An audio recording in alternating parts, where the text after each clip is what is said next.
Hi friends, నేను మీ ధనంజయ్. నేటి ప్రపంచం ఈనాటి ముఖ్య అంశాలు. శ్రీలంక నావికాదళం ఆదివారం 32 మంది భారతీయుల జాలాలను అరెస్టు చేసింది. జాలార్ల దగ్గర 5 ఫిషింగ్ బోట్లను స్వాధీనం చేసుకుంది. మున్నరుకు ఉత్తరాన ఉన్న సముద్ర ప్రాంతంలో శ్రీలంక నావికాదళం ప్రత్యేక ఆపరేషన్లో ఈ వ్యక్తులను అరెస్టు చేసినట్లు ప్రకటించింది. ఈసారి 32 మంది మత్స్యకారులు తమిళనాడుకు చెందిన వారిగా భావిస్తున్నారు. అందరికీ పరిచయమైన వ్యక్తి పావలా శ్యామ్లా. సుమారు 300 సినిమాల్లో నటించి ప్రేక్షకుల మనసులను దోచిన యాక్టర్గా గుర్తింపు తెచ్చుకుంది పావలా శ్యామ్లా.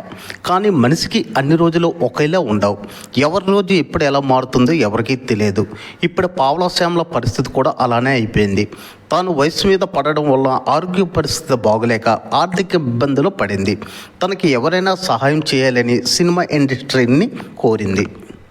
నిన్న జరిగిన గ్రూప్ 2 ఎగ్జామ్స్కి ఏకంగా పెండ్లి మండపం నుండి పరుగులు తీసుకుని వచ్చింది పెండ్లి కూతురు. తలపై జీలకర్ర బెల్లంతో పెండ్లైన వెంటనే పెండ్లి మండపం నుంచి అడావుడిగా ఎగ్జామ్ సెంటర్ లోపలికి వచ్చింది ఈ నవవధువు. ఎక్కడ ఎగ్జామ్ సమయం అయిపోతుందని ఆబరా గాబరగా ఎగ్జామ్ సెంటర్కి హాజరైంది ఈ పెళ్లి కూతురు. ఇది తిరుపతిలో జరిగిన సన్నివేశం. అభినయ అంటే అందరికీ తెలుసు. ఎన్నో సినిమాల్లో నటించింది. భగవంతుడు తనను ఎంత అందాన్ని ప్రసాదించాడు, అంతటి సంస్కారాన్ని కూడా ఇచ్చాడు. అభినయ అంటే అందరూ అభిమానాన్ని దోచుకుంది అభినయ. ఇంత అందాన్ని ఇచ్చిన దేవుడు తనకు మాట్లాడే శక్తినివ్వలేదు, తనకు వినబడే అవకాశం కల్పించలేదు.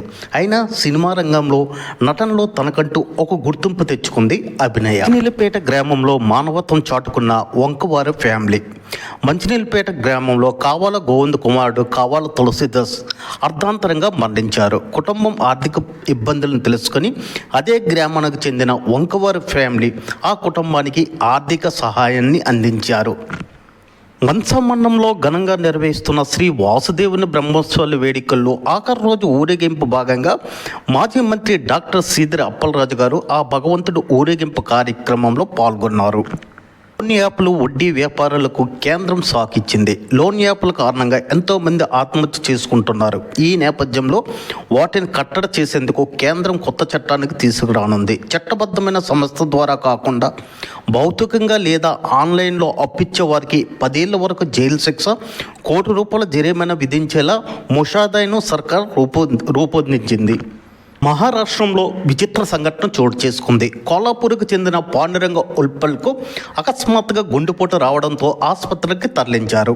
ఆసుపత్రిలో పరీక్షల అనంతరం ఆయన చనిపోయినట్లు డాక్టర్లు నిర్ధారించారు. అయితే మృతదేహాన్ని అంబులెన్స్లో ఇంటికి తీసుకువెళ్తున్న సమయంలో స్పీడ్ బ్రేకర్ల దగ్గర అంబులెన్స్ కదలికలకు మృతదేహంలో చలనం మొదలైంది.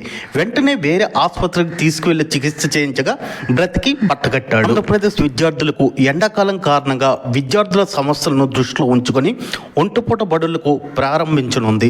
ఫిబ్రవరి నెల నుండి ఎండలు ఎక్కువగా ఉండడంతో విద్యార్థులకు ఇబ్బంది కలుగుతుందని ఆలోచనతో ఒంటిపూట బడులకు గ్రీన్ సిగ్నల్ ఇచ్చినట్లు ప్రభుత్వం ఆదేశాలు జారీ చేసింది. శ్రీ పంచదమ్మ క్షేత్రం చిన్న అర్చంద్రపురం వారి పంచమ శివరాత్రి మహోత్సవ గోడ పత్రిక ఆహ్వాన పత్రికను రాష్ట్ర మంత్రివర్యులు కింజరప అచ్చెన్నాయుడు గారు మరియు కేంద్ర మంత్రి రామ్మోహన్ నాయుడు గారు కరపత్రాలను ఆవిష్కరించారు. పనస మండలం వాసుదేవ పెరుమిళ్ళ బ్రహ్మోత్సవాల సందర్భంగా చివరి రోజున రథ ఉత్సవాలకు పాల్గొన్న పలాస నియోజకవర్గం తెలుగుదేశం సమన్వయకర్త వెంకన్న చౌదరి గారు పాల్గొన్నారు.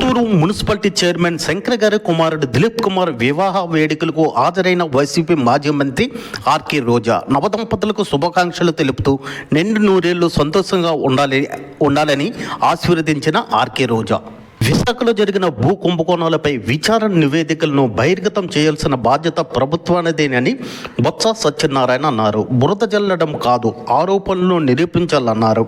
జెడ్ కేటగిరీలో ఉన్న జగన్కి భద్రత ఎందుకు కుదించారని గవర్నరే ఆశ్చర్యపోయిందన్నారు. వీడు మామూలు వాడు కాదు.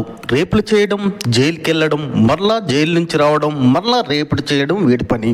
ఎంపీకి చెందిన రమేష్ సింగ్ అనే ఇతను 2003లో 5 ఏళ్ల చిన్నారికి రేప్ చేసి 10 ఏళ్ల జైలుకు వెళ్ళొచ్చాడు.